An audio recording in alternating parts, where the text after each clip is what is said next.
If you're working on improving your dolphin kick and you also want to incorporate some breathing, in this video I'm going to show you a quick tip to help you practice.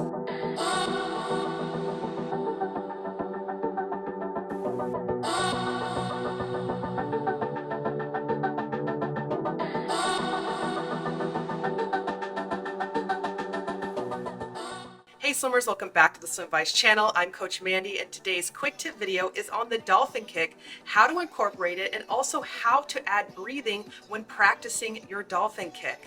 Now before I get started, if you are new to the channel or you've been watching my content, be sure to hit the red subscribe button below. That way you stay notified for new and exciting content weekly. All right, let's get into it. When practicing your dolphin kick, you want to think of 3 steps. Step 1 is you want to press your chest down towards the bottom of the pool. This will help you start the wave motion of the dolphin kick. Followed by step 2 is pressing your hips down. So think of a kinetic chain within your body starting from your chest, pressing down, followed by step 2, pressing down from your hips.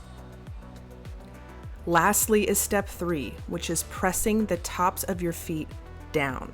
So think of the active action that you practice is always a downward motion. Anything that rises up is a natural consequence of this pattern. So your feet act as almost a whip-like kick to finish the entire wave motion. So as you practice the dolphin kick, you will eventually need to breathe. So here are a couple tips that you want to incorporate with your breathing, and that is sculling outward with your hands to support your head position briefly. This will help you be able to get a breath quickly while picking up your head.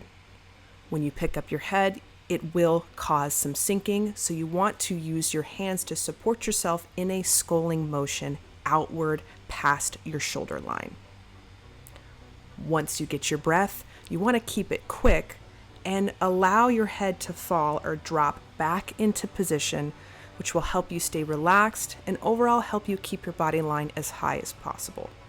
This will help you incorporate breathing easy while still practicing your dolphin kick without it disrupting your body line too much. Remember, keep it quick.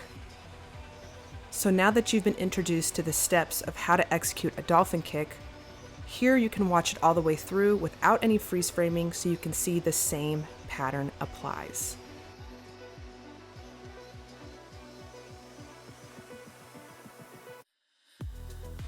Chest, hip, feet. Step 1, step 2, step 3. As you practice this dolphin kick, it is perfectly okay to take your time and just get used to the motion, even if your amplitude has increased and you're going through it in a much larger path. It's more important to get the movement down or the motion down before minimizing the movement later on.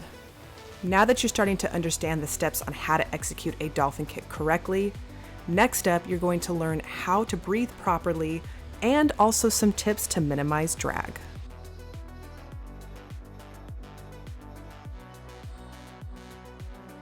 So now that you're starting to understand the steps on how to execute the dolphin kick, it is important to breathe, and I have explained briefly about this early on in the video, but I want you to see it from this view as well.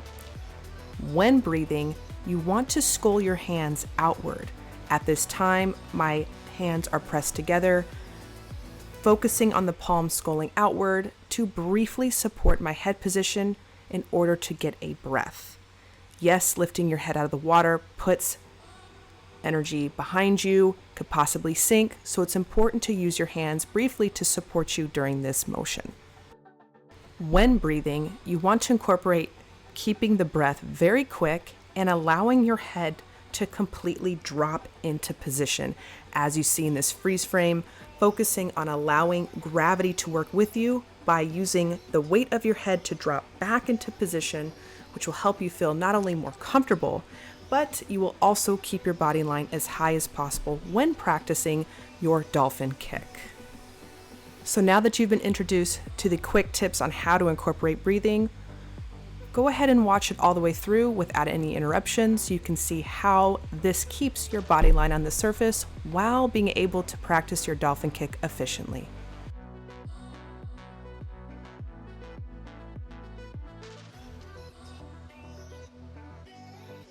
keeping the breath quick, sculling the arms outward, dipping your head back down into position. This will ensure that you keep everything relaxed while increasing your range of motion within your dolphin kick. Now that you see how to incorporate breathing without it disrupting your body line, next up is a few tips to help minimize drag and improve your streamlining.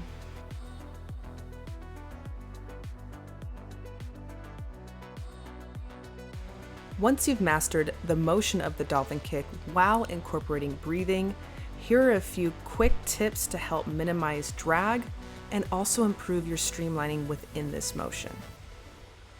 The overall theme is to keep your body line as high on the surface, swimming through the smallest space possible.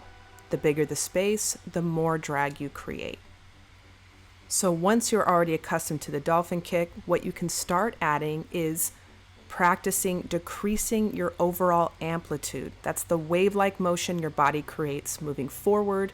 You want to think very minimal. You don't need that much, and that will keep you swimming through a small space and overall decreasing your drag. Or think of it as your overall resistance in the water. What also adds to you swimming through a smaller space is channeling where the relaxation occurs to increase your range of motion and help you feel more fluid throughout the motion itself. And that is relaxing your neck. When you relax your neck, you're able to mobilize your shoulders within that wave-like motion, be able to press down from your chest a little bit more. And overall, it just increases your movements to be able to execute it with seamless technique. An additional part of your kick that you want to increase your range of motion is relaxing your hips. By relaxing your hips and taking away the tension from your hip flexors, you're able to move through that wave-like motion and increase your range of motion within your dolphin kick. Think of it almost like a brief pike from your hips as you go through the kick motion. Okay, swimmers, you can start incorporating a couple of these quick tips the next time you go to the pool, and let me know how it goes in the comments below. Now, if you're serious about taking your swim training to a new level, hit the pinned comments below and join my SWIMVICE program today.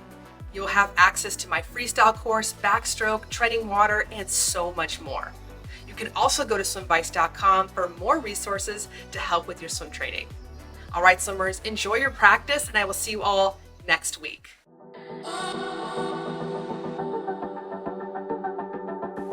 Oh